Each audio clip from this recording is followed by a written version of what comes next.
Ah, yes, I may seem a bit tired. I am. I've already ranted for over an hour in Finnish, and simply because I have everything set up. I need to do this, even though I wouldn't have the energy anymore, and I've already said some of this in Finnish, so it's like even a little bit of repetition, in my, for me personally. So, but I have to say these few things again, just for my soul and just for the universe. And the first one is this damn YouTube. I like I said in my very first videos, I would rather have been somewhere else than in YouTube, but unfortunately there isn't anything else. I actually applied, there were tough tests and so on to become a computer engineer. But I found out very quickly when I began my studies that I couldn't take it. There is nothing more dull to me personally than coding and so on. So, I mean, it just, again, not trying to take anything away from anyone else, but it was not for me. So since I couldn't, so to speak, I couldn't study computers and couldn't have deep understanding of just, it wasn't in me to have the technical knowledge about computers and the internet and making web pages and so on. I didn't have it in me. Again, I don't like to do things that I really don't have any control of and don't understand. It seems, again,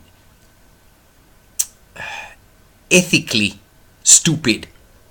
So I had to come to YouTube, because there, at least, there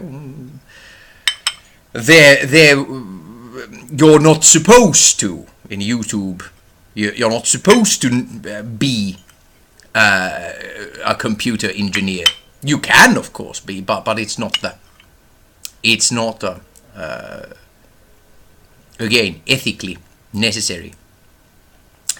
And so now one is suffering with it. I mean, it's just, it sucks egg. YouTube sucks egg. Again, since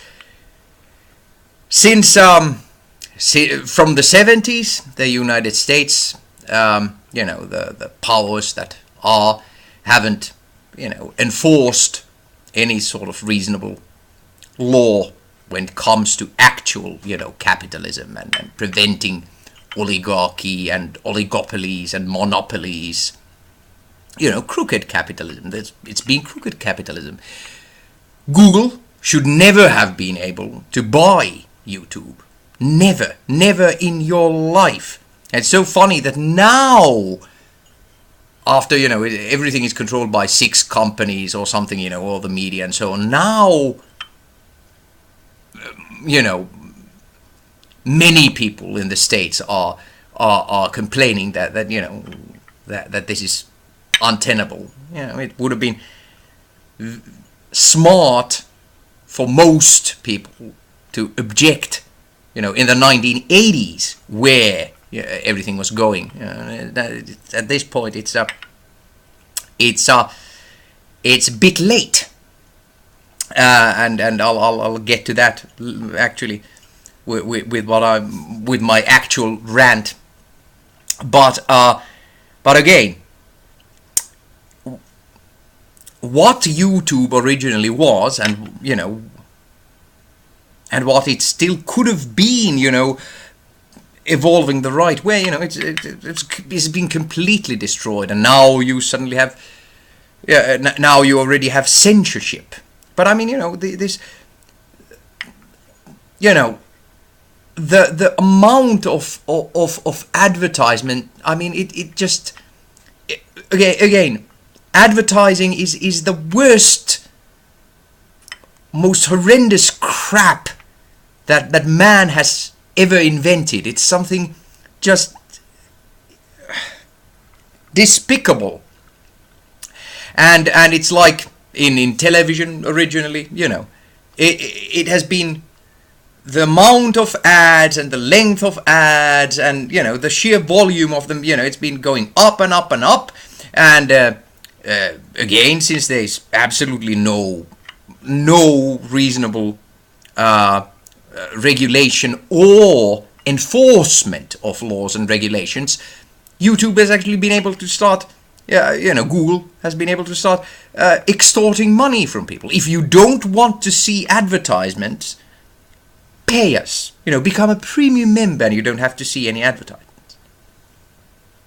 That's, again, and originally, YouTube wasn't originally owned by Google. So it's like, you know, this big company has been there, and now, you know, to me, that is extortion. If you don't want to see this mind-boggling crap, pay us money. To me, that is extortion. So anyway, you know, as somebody with whom it's been easy, YouTube has been easy for me. You know, originally from the beginning, you know, I can get all my news there, and I can use it on my tablet. I don't have, and I'm not going to have, you know, a smartphone, but a tablet, yeah. And I've been able to, you know, in a way, live in the world of YouTube. You know, get all my news and information and entertainment from there, and then, you know, share my own thoughts there. And it's been a nice way, or originally it was a nice way of existing. And it's getting more annoying and stressful every day. Yeah, in Finland it's been during, you know, the last month or so, you know, when you know, the amount of advertisements has doubled. Suddenly you get 2 ads where you used to get 1, and suddenly there are longer ads, and you can no longer push there to skip ad and so on. And of course, again, it's mind-numbing crap. It's absolutely unbelievable that such a thing as video advertisement, that it's been allowed to exist. Again, it should have been you know, made unlawful by an international treaty a long time ago.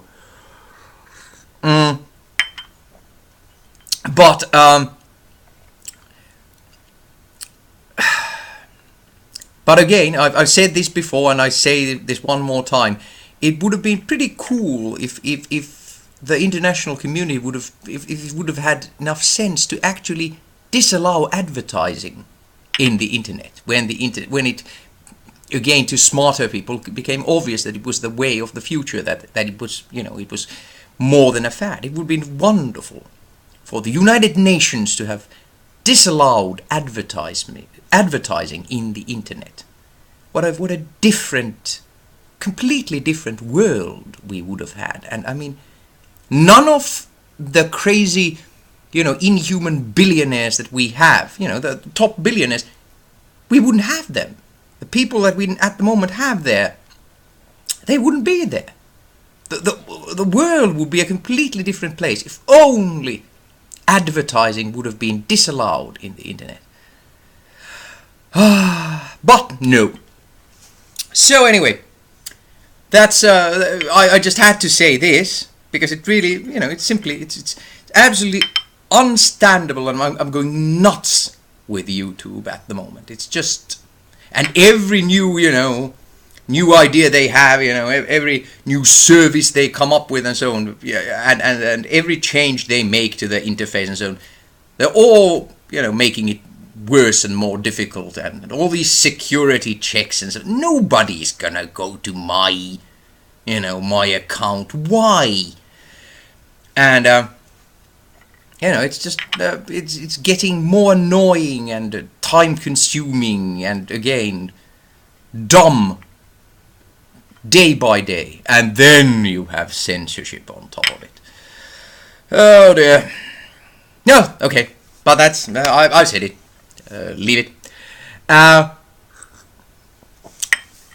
The main, I don't know, political reason I had to do this was because I forgot to say it in my last international rant about the EU elections, is that the left, especially in Europe, keeps saying that the left has a unity problem.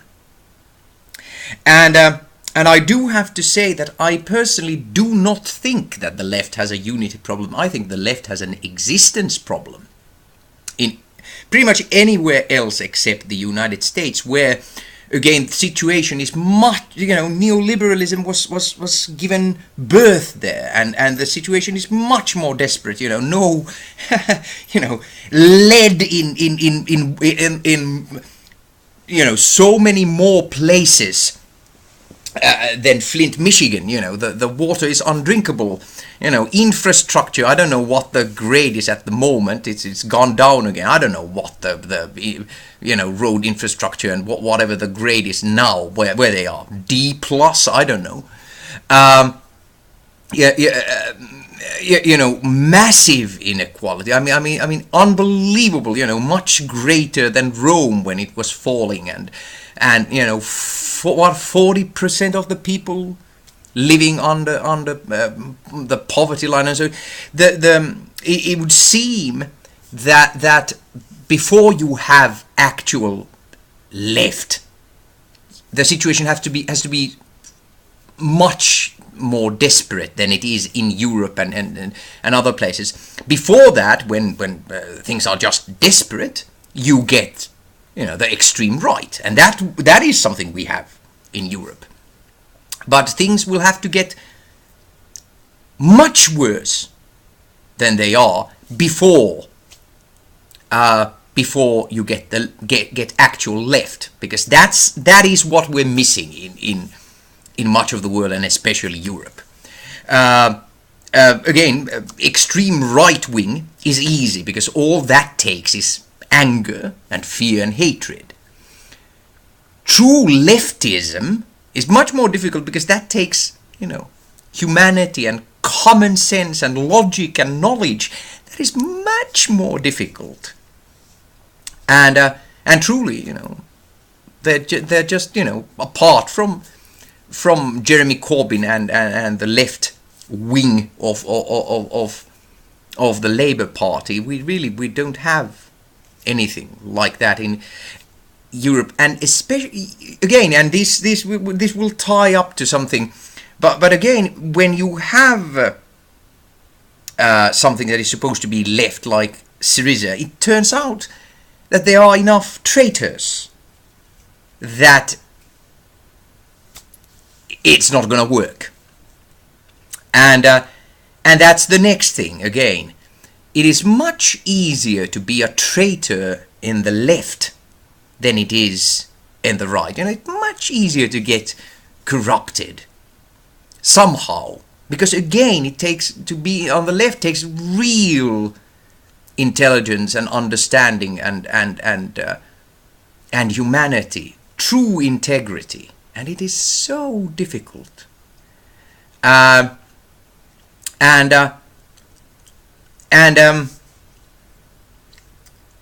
don't know. I was thinking of the. I've always been against not against, but I've always had doubts about the two-party system, like so many others, outside the United States or the United Kingdom. But I have no idea whether a two-party system is easier on the left, when you get left, because if you have multiple parties, like, for example, in Finland, the left can very badly get, much more than the right, the left gets scattered. and you have 5 parties that are on the left, and perhaps only one of them actually is, and the others have already moved way too much to the right to be called leftist. But it's there is no real unity.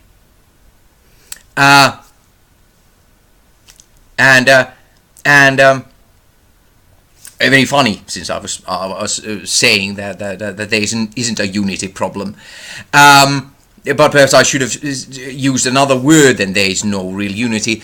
But that again, if you only have 2 parties, and I'll have to explain that.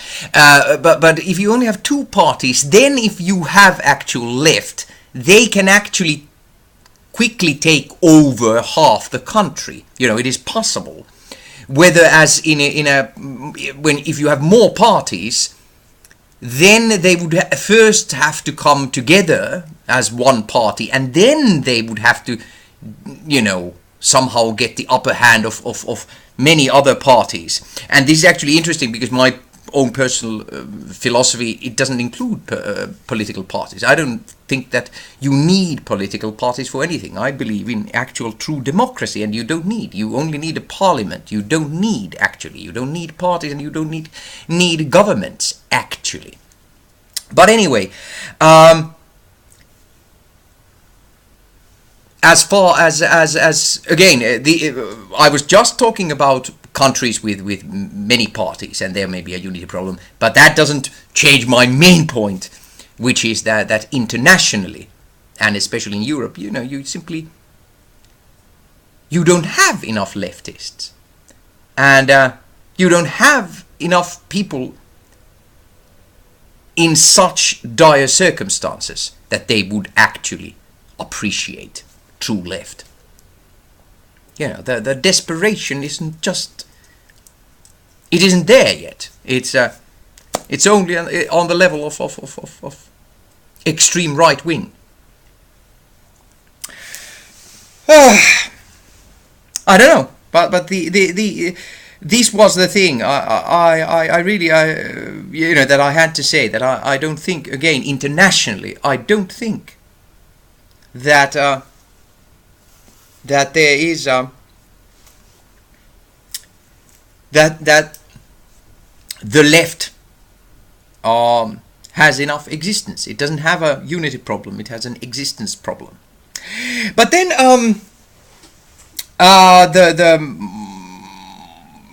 the third thing that I simply had to say, even though I'm really lacking energy, was now about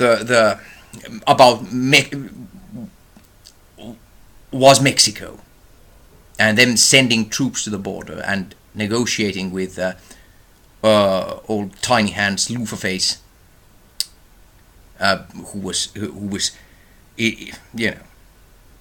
was threatening tariffs on Mexican imports.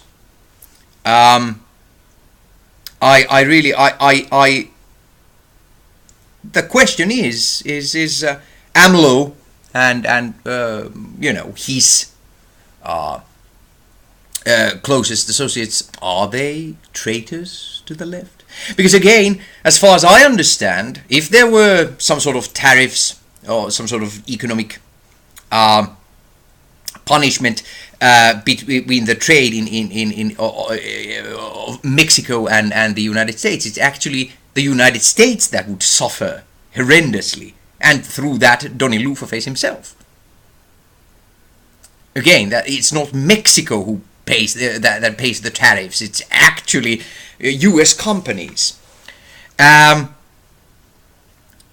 So from the point of view of the left, there's no question that AMLO should have said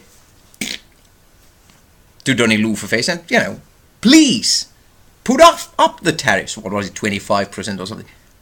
Go ahead. And the fact that they capitulated and sent troops to the border and so on, And of course it was an all big show, of course there wasn't anything real done. They just pretended, the officials of both countries just pretended to negotiate, and then they just present old agreements and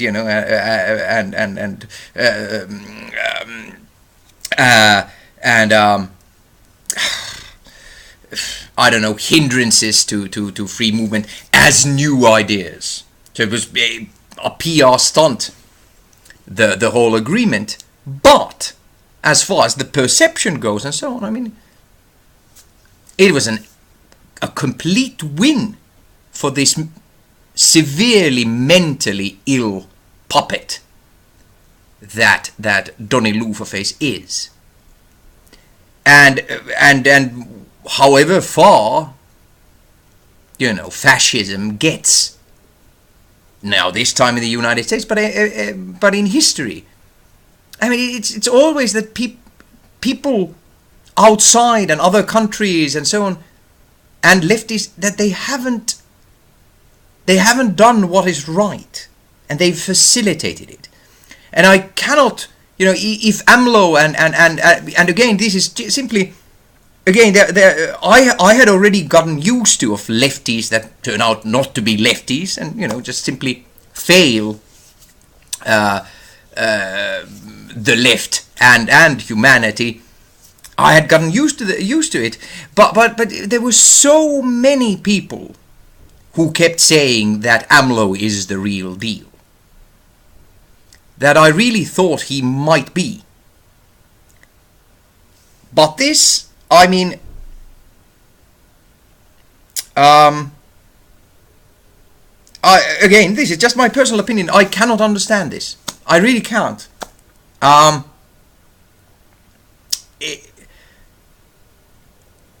Again, from the point of view of I don't know, of humanity, so that the United States would have gotten hurt, and Trump would have gotten hurt, and again, his popularity would have gone down, which would have been, again, from a humanistic point of view, would have been very important. It would have been absolutely necessary for Mexico to say, bug off, and please put on the tariffs. It's you who are going to suffer. And the fact that the government of Mexico capitulated,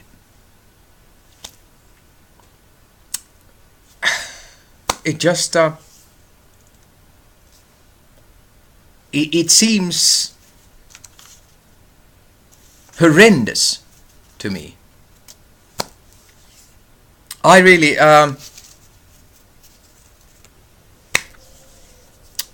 that was all I had to say. This particular one news story of all the stories that have come out this week and so on, and all the things in the world, this was the one that really bothers me and bothered me. And now, the last time I of course I forgot to name the people of Venezuela and the Yemenis who are suffering, besides Palestinians and so on. So now I mentioned them as well. Again, my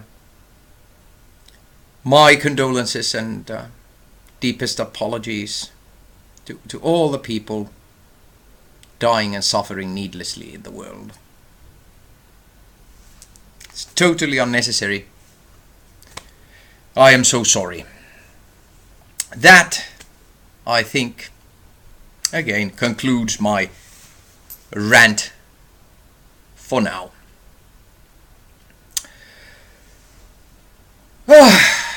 Let's see what happens next.